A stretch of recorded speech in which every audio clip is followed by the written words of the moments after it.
Like Hercules and his 12 labors, Democrats' $1.85 trillion package of social and climate initiatives seems afflicted by a maddening parade of hurdles.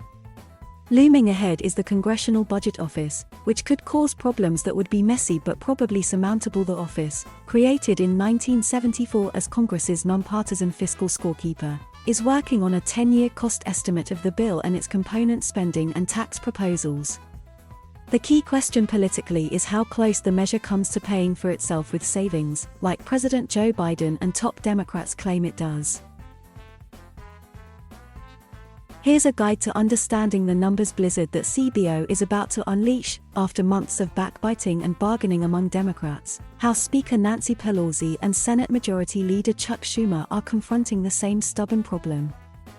Facing unbroken Republican opposition, Democrats can lose no votes in the Senate and just 3 in the House to pass their mammoth bill. That gives Senator Joe Manchin, DW.VA, and his moderate House counterparts significant leverage. Among other things, the centrists want the measure's savings, chiefly tax increases on wealthy people, big corporations and companies doing business abroad, to fully pay for its family services, healthcare and environment programs. 5 moderates blocked the House from voting on it last week.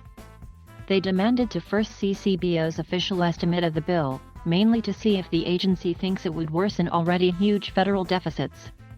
Many centrists are from districts where accusing Democrats of aggravating budget shortfalls is easy fodder for GOP campaign attacks.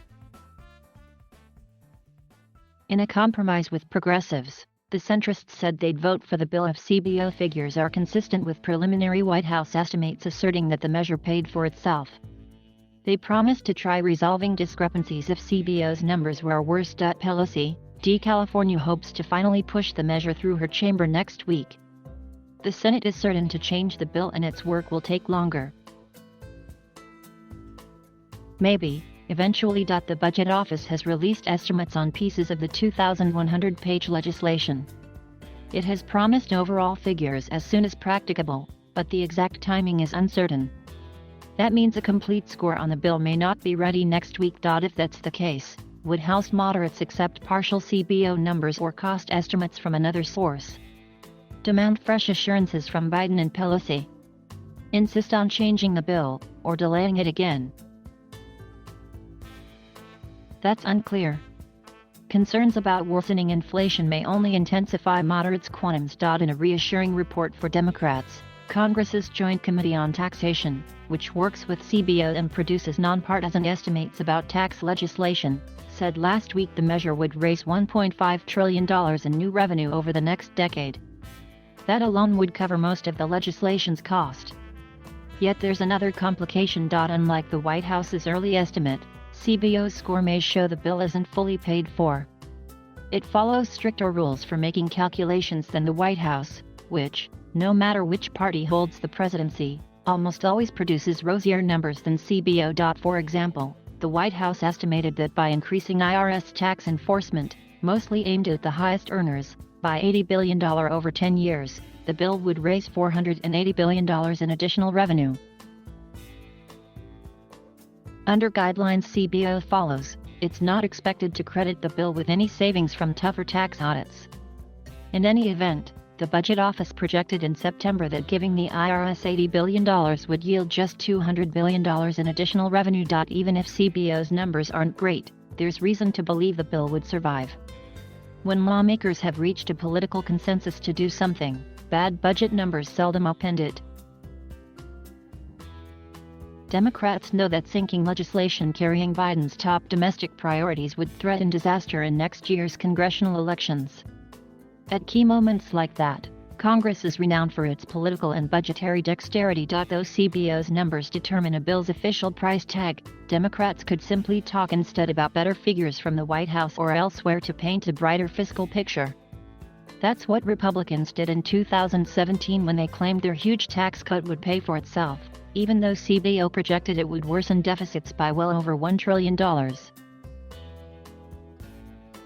If the bill's savings fall short but Democrats find the political payoff for passage irresistibly strong, they might decide to swallow some red ink and insist the bill would bolster the economy. CBO said the bipartisan $1 trillion infrastructure bill, which Biden plans to sign Monday, will increase deficits by $256 billion over the next decade, but almost all Democrats and some Republicans backed it anyway. If needed, Democrats could tweak some of the measure's tax provisions to raise more revenue.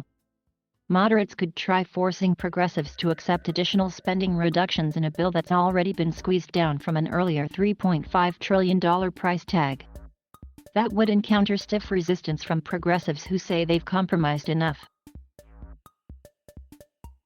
The huge bill has plenty of provisions that help keep its price tag in check. Many of its priorities don't start immediately or are temporary, even though Democrats hope they'll eventually be made permanent.